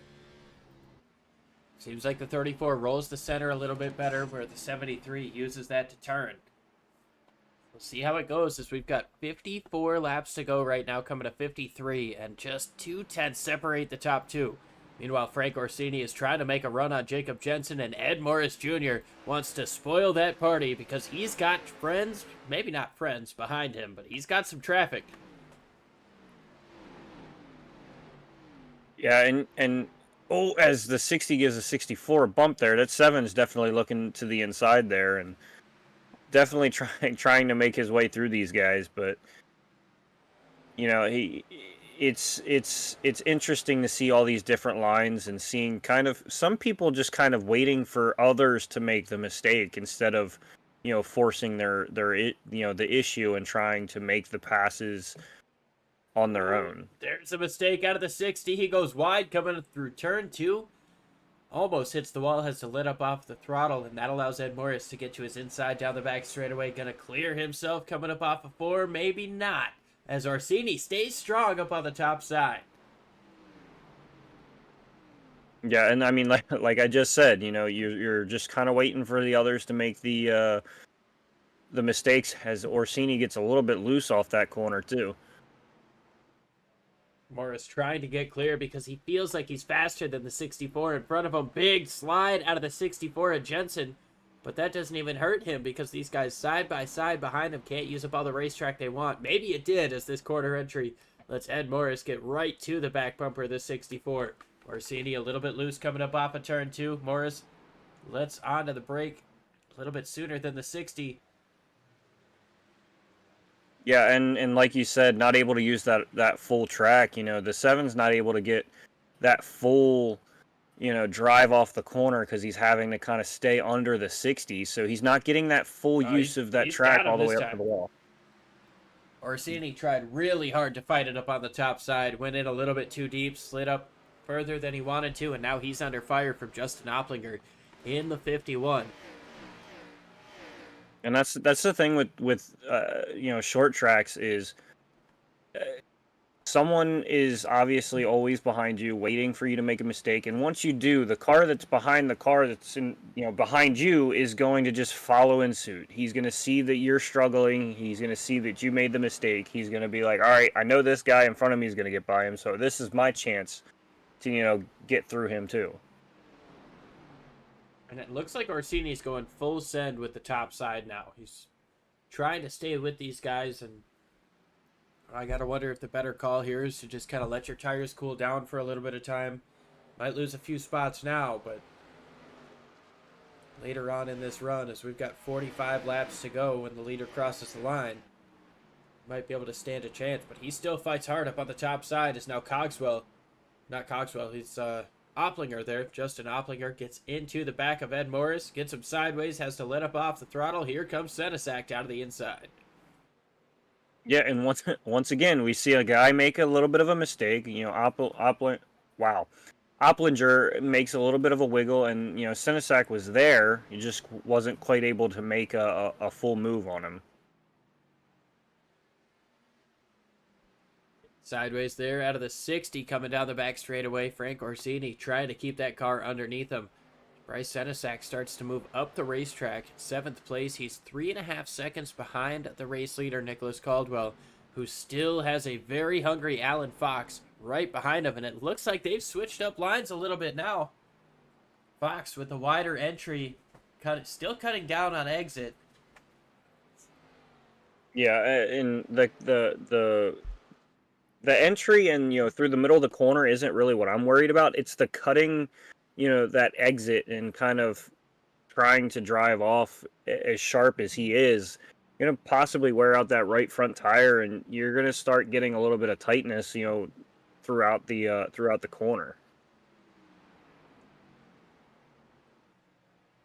Battling all over the top 5 here, through into the top 10. Fox is closing in on that race leader, though. Nicholas Caldwell, team owner or principal there of Nicholas Caldwell Racing, having a strong day. He wants to get that job done for his own team. He wants to be the driver in victory lane, not just the owner, but the driver as well. He's got that 73 Alan Fox looking to his inside now, entering turn number 1. Fox lets off the gas a little bit sooner, or brakes a little bit sooner. Cost him in the middle of the corner. I'm looking forward to this Krim, Daniel Krim here. The 34.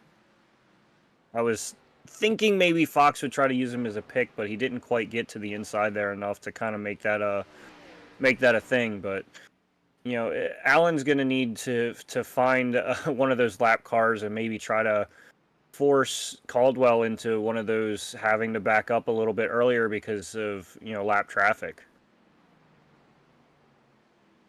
Lap traffic is always a factor here at these short tracks, whether it's asphalt, whether it's dirt. Get somebody up in front of you taking your line away, you've got to start driving different. And when you drive different, you drive slower. That could cost you some time.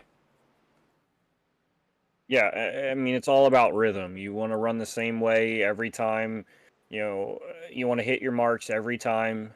You want to kind of prepare like when your car is going to be a little bit tighter and, maybe back those corners up a little bit. And it's hard to keep on top of, but once you start getting around those lap cars, it's completely thrown out the window. Side by side here for 6th place is Senesac trying to pass Jacob Jensen, working that inside lane. Looks like he's going to be able to get that job done just about. No, not quite. He slid up there in the middle of the corner. He does get it done coming up off. Put Senesac into 6th place. Yeah, and just looking here, Jacob Brower's found his way back into the top 10. After having such a rough wreck there from the lead, he's already back up into the top 10. He's got a rear bumper cover back on that thing, and I'm wondering if he can get up there and maybe mix it up. He might need a little bit of help here, with a caution or something to kind of get him back racked up. But to see him back in 9th place, I did not expect that whatsoever. No, looks like Jacob Jensen's coming into the pits. I wonder if he's going to force the hands of everybody else in front of him. They're going to see him go in, and he's going to be able to make some quick time on these guys once he gets out there. But and a heartbreaker for that. He's on pit road out with Forrest Smith having a problem coming up off of turn number 4. Bryce Senesac all the way down to the bottom to try to avoid it. Terrible timing there for the 64. Let's see what happens to the 97 here. Oh, he's going to get a shot from Bertram. Gets turned through turns 3 and 4. Tries to correct it. Spins back up the racetrack. No contact. Senesac. Wow, that was a close call. That's one of those ones I hope he's wearing brown shorts. Well, everybody's coming into the pits this time, so if he needs a new pair, he can get one. We're going to go ahead and take our last pit stop. We'll be right back with the restart through to the end. The search is over. The most comprehensive oval scoring solution is here. Featuring oval playoffs, adjust drivers per round, custom number of rounds, custom playoff points, provisionals, optional win and you're in, custom playoff displays, rookie championships, optional minimum participation, and load those results in seconds. Visit extremescoring.info today.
Coming back to the green flag here. Pace car is off. Caldwell leads over Fox, Opplinger, Morris, and Dobbs. Green flag back in the air. Senesac on the inside in 5th. Great restart there out of Caldwell, and Fox tries to defend down to the bottom. He's going to succeed on that, but Morris looks to make that pass for 2nd. Yeah, and running that middle line there, it looks like Fox got a really good run. He's going to make a run into turn 3 a little bit higher, and he's getting that run off, and I think he's going to make it an issue here. Oh, he tried to force the issue up on the top side. Sideways is the 8 down the front straightaway. Joe Darnell, he's going to save it down the front. Nicholas Caldwell holds on to the race lead. Little bit of a checkup there through 1 and 2, with Ed Morris getting passed now by Dobbs up on the top side. Dobbs was super strong here early on through the middle portion of this race. He wants to get back up to the front. Yeah, Opplinger is going to find a way inside of Alan Fox here. Yeah, I think it's only going to help out Caldwell here to, maybe put a little bit of a distance between him and these two. It seemed like Fox was able to match what that 34 was able to do, as now Fox gets clear for 2nd.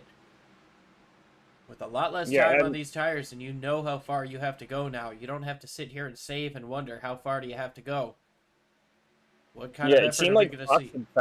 It seems like Fox had found something there for a moment and was getting a good run, but it seemed like it was a little bit more on edge, a little bit more loose, but he is definitely wearing out the rear bumper of that 34 now.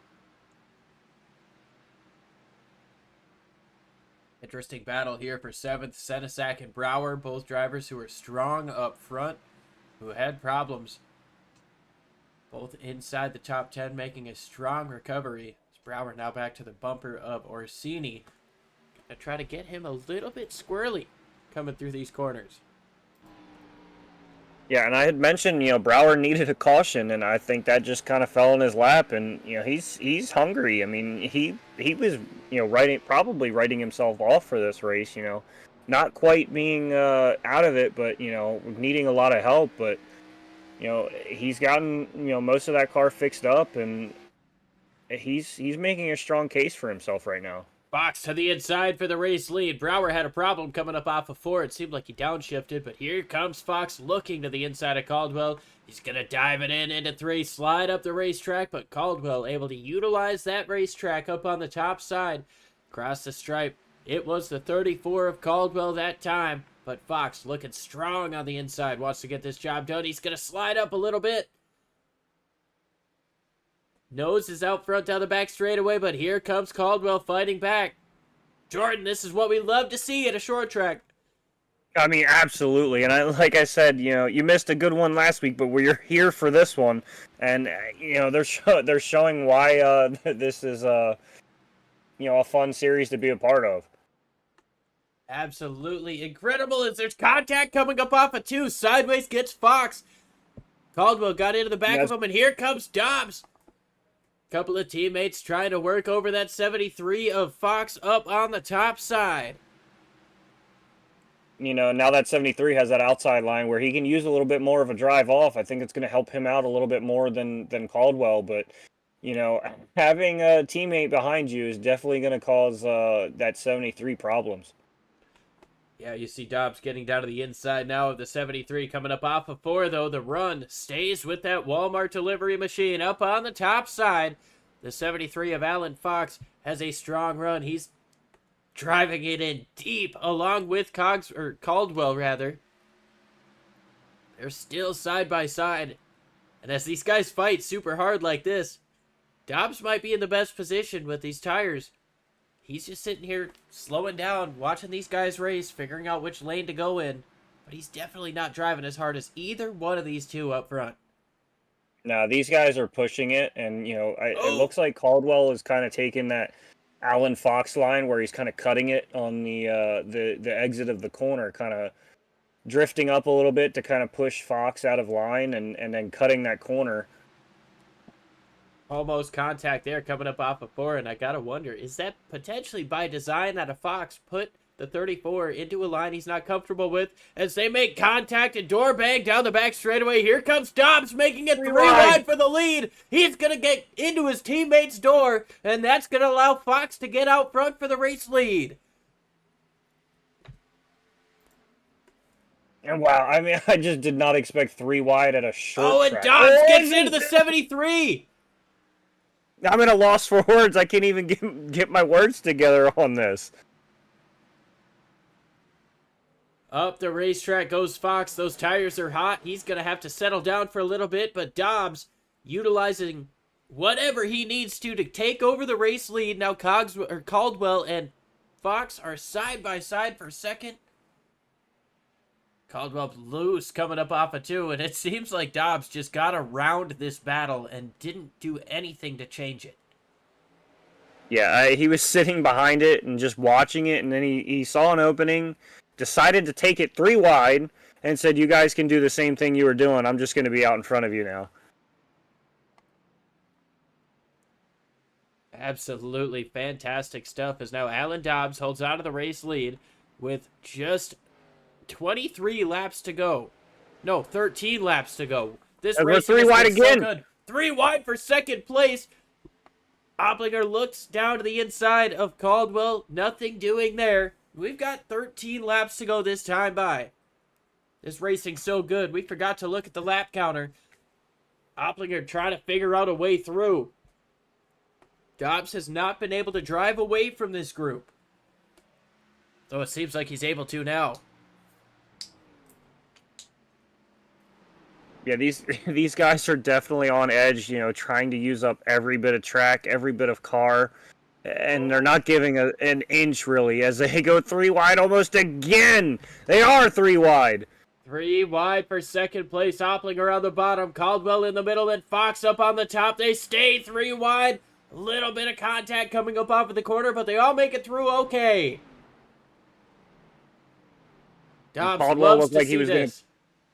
Caldwell looked like he was going to make it 3 wide again, but thought better of it. Oh, Caldwell into the side of Alan Fox, and now Morris thinks about going down low. More contact coming up off of turn number 4. Morris disappears for a second, but he's back now. I mean, this is insane. Oh, he dumps him. Oh, and around goes Alan Fox. Caution comes out. Orsini is involved. 10 laps to go, and this changes everything. Dobbs hoping to run away with this one. He's now got a restart to worry about, and is it the last one?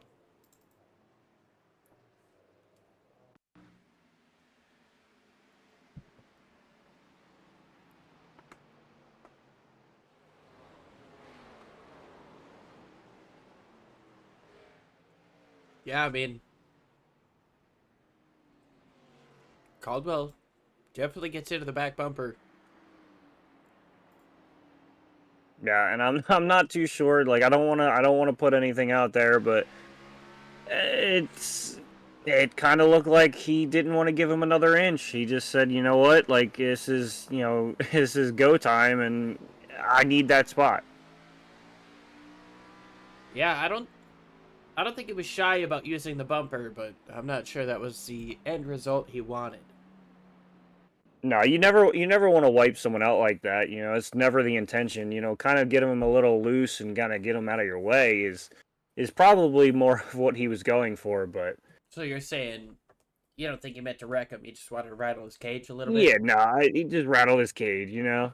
Well, here's the thing, and this might stir some controversy in our chat here with less than 10 laps to go, but I don't think Dale meant to rattle his cage. I actually think he meant to wreck him.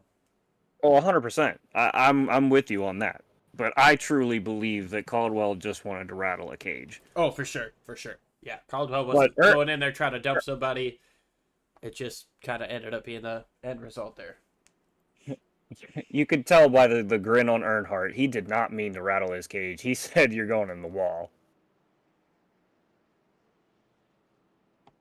Well, yeah, that was a classic short track moment that we go back and look at a lot. We think of fondly, and I've got a feeling that with 7 laps to go, 6 when they cross the line, we'll see if they choose. But with just a couple of laps to go, this might be something we look back on too.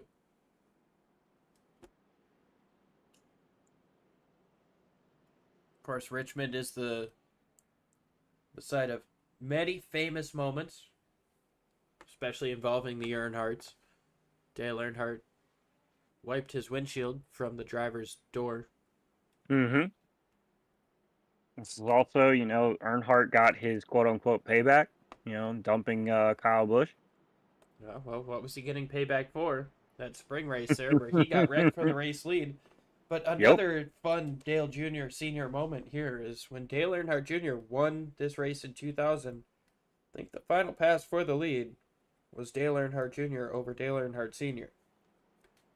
Senior Always did get great when passed you by, can, I think he got passed by Dale Jarrett, did not finish second, but It's always great when you can get a one-up on your father, for sure.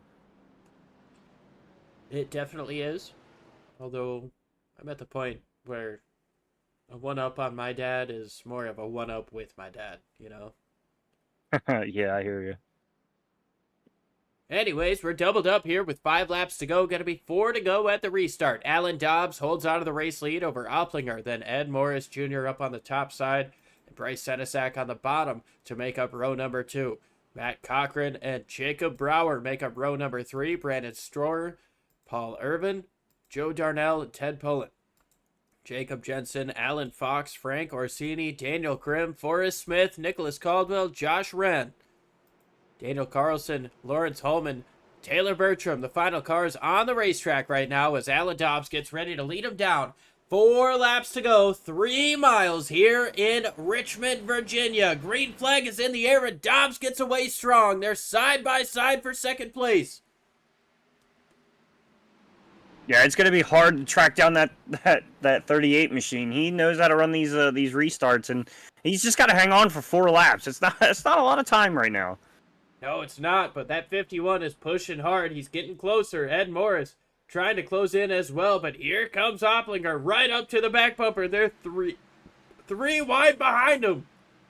And don't look now, Jacob Brower. He's found his way into the top 5 in 4th place, and him and Ed Morris, they could be in the good spot right now where they could possibly jump on these two getting into each other. Speaking of getting into each other, Opplinger got into the back bumper of Dobbs. Dobbs hard into the wall coming up off of turn number 4. Is that going to damage the suspension? There's 2 laps to go. Do they make it to the white? Does the caution come out? What are we going to find here? Coming up off of turn number 2, Opplinger holds out of the race lead. Jacob Jensen finds his way through into 3rd place. Morris falling back. Caution is out. Joshua Vidal, I believe, is...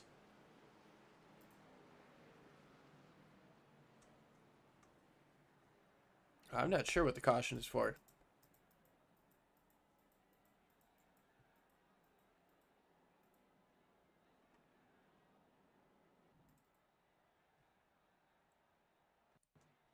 Gonna do a little 4th wall breaking.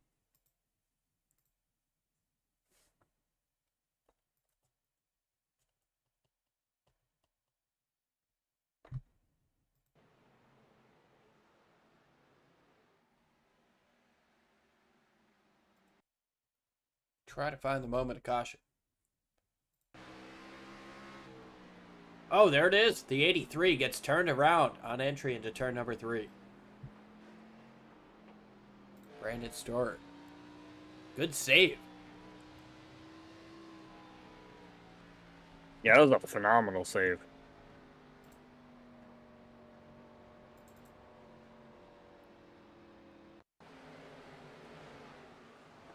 So we are going to overtime. Once again, getting some free racing. So Caldwell gets into the back of the 83, gets him turned sideways. Everybody able to continue on, but yeah, a little bit more free racing. As our boy running in the 48 would say, free racing.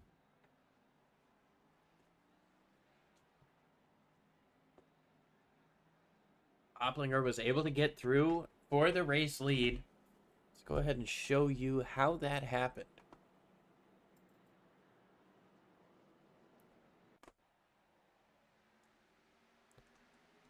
I think we got to go back a little bit further to the green flag.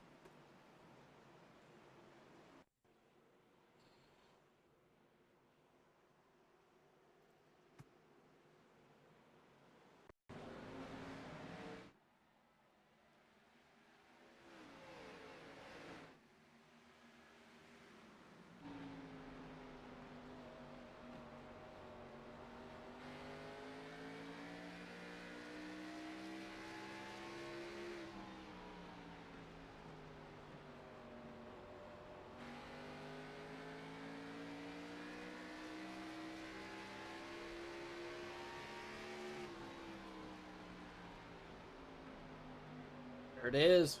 Using that front bumper pushes him up the racetrack to allow him to get down to the bottom. You know, and that was that was a relatively, soft touch.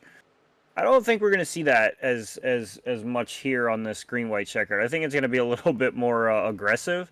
So, just about anybody in this field is going to be in the winning position, because it's only going to take one car to get kind of turned around in that mess and just kind of create a problem for everyone behind it.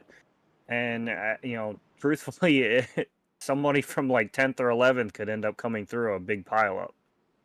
Well, you never know. I mean, I don't necessarily foresee the big one happening here on this restart, as they are doubled up. Justin Opplinger leads over Alan Dobbs, Jacob Jensen, Frank Orsini, Ed Morris Jr., and Bryce Senesac, Alan Fox, Paul Irvin, Daniel Krim, and Matt Cochran round out the top 10. 2 laps to go, 1.5 miles to get the job done. We've seen the leader get away on the restarts by a little bit each time. But that 51, he was pushing hard. Who pushes hard behind him? Pace car is off. 2 laps to go.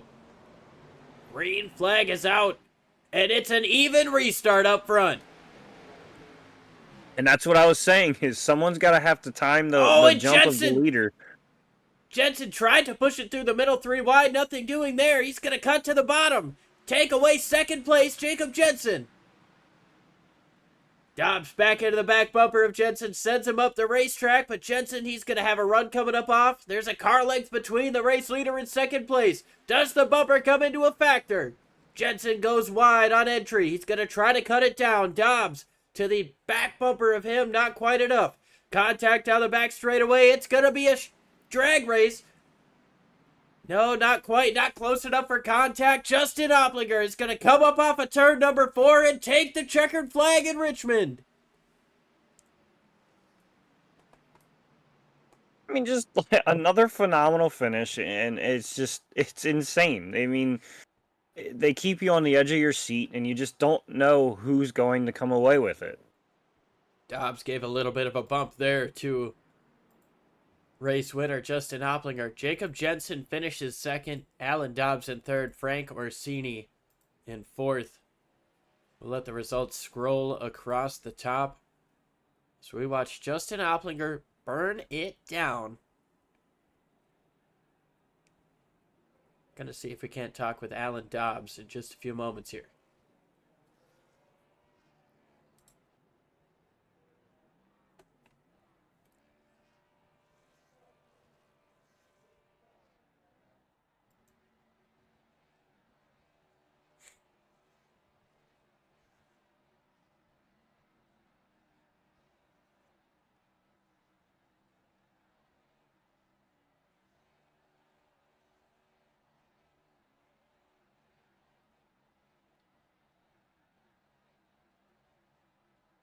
All right. Alan Dobbs, it's Liam and Jordan up in the booth. You got a copy? Yeah, I got you, buddy. Well, it was some hard-fought racing here at Richmond. You come away with a podium finish. You had a super strong number 38 machine today. What was under the hood of that Ford Mustang? It's powered by a V8, about 750 horsepower, all muscle. Well, you took that final restart up on the top side. It seemed like you had a chance to race for it there. What more do you think you could have done to get the race win here? I honestly don't think there's anything I could have done other than move them up the track like got done to me. But no, I mean they just had a little bit better tire there. You know, we got kind of screwed up by the late race caution. We would have had it in the bag, but that's how it falls. It was a good race and still came out with a good finish. Obviously, we saw the contact on the next to last restart that kind of got you up the racetrack a little bit. And then we saw you get into the back bumper of Opplinger after the checkered flag. Was that just a, hey, buddy, I remember, or? I was just giving him congratulations for winning. You know, he pulled the bumper and run, and it worked, and I wasn't able to get back to his bumper to do it to him. So, you know, good race. Well, awesome stuff, and good job not jumping on that bait I tried to give you, but you had a super strong car here all race. Who do you want to thank for helping you get here and getting the job done here, getting the podium finish? Shout out to Nightfall Graphics, all the guys at NCR, you know, all the admins here, all the league sponsors. I appreciate you guys for the broadcast, and everybody that comes out and races. Good race to everybody. Well, congratulations once again on a strong finish here. We'll get you sent back to your team chat, and well, hopefully be talking to you again next week. All right, buddy. Thank you. Next, we're gonna bring in second place Jordan Jensen, or Jacob Jensen. Jordan, I believe you've got him. Yeah. Jacob Jensen, it's Jordan and Liam up in the booth. How are you doing? Good. How you guys doing? Doing pretty good. You know, it's great to see, you know, you come away second here. You know, you're up 13 spots from 15th, and you know, had a great run. You know, take us through that last lap a little bit.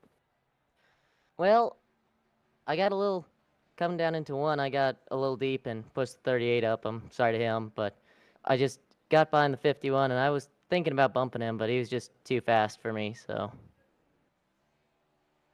Yeah, it you know, coming into 3 and 4, you were just a nose off. Do you think maybe if you would have you know, kind of pushed the issue a little bit more, you could have maybe gotten to the rear bumper? I think I could have, but I don't want to steal a win like that. I don't want to have that coming back at me. Yeah, we definitely notice a lot of you guys, you know, you're all about, you know, being clean and keeping everything straight, and you know, it's fun to watch up here. You guys make it interesting. And before we let you go, is anybody you want to mention or, you know, give a shout out to? Well, I want to thank God for getting me here. I want to thank my family.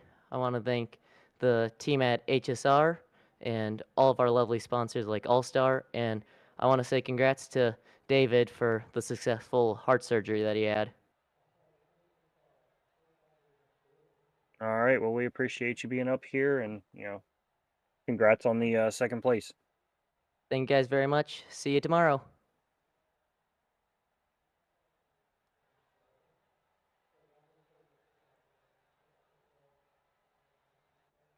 That was Jacob Jensen, your second place finisher. We're trying to give Opplinger a little bit of time to join us up here. Can't seem to find where he is at the moment, but we can go ahead and go through our finishing results here. We've seen him roll across on the top side, but fantastic show here in Richmond with Justin Opplinger getting it done for the first time this season. Second place was Jacob Jensen, Alan Dobbs, Frank Orsini, and Ed Morris Jr. round out the top 5. Alan Fox, Bryce Senesac, Forrest Smith, Nicholas Caldwell, and Daniel Krim in the top 10. Then we've got Ted Pullen, Paul Irvin, Matt Cochran, Joe Darnell, Josh Wren, Lawrence Holman, Brandon Storer, Taylor Bertram, Douglas Carlson, and Jacob Brower rounding out the top 20. Ed Morris Sr., Todd Keir, Joshua Vidal, Mike Rominger, Justin Lemke, Mike Campeggio, Jonathan Cogswell, Michael Self, Nicholas Weatherby, Michael Scottless, Ramler, round out the field as Gary Wells was our in-race admin. Thanks to him for doing that. Go ahead and jump back in, see if we can get a word with our race winner.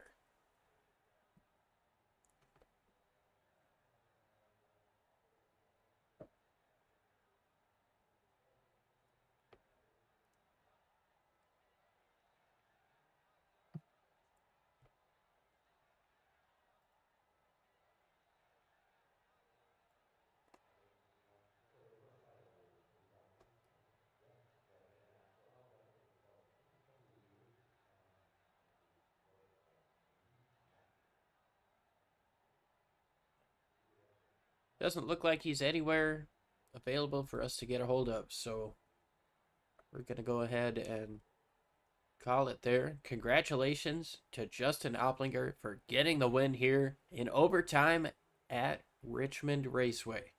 It was a phenomenal race with a bunch of cautions in the middle, plenty of strategies, hard-fought racing here at the end. Justin Oplinger gets it done, and just that friendly reminder, as you guys walk through the streets of life, please don't play in traffic. Thanks for tuning in, folks. Rickmotech, high-performance sim racing equipment. There's only one place to go, rickmotech.com.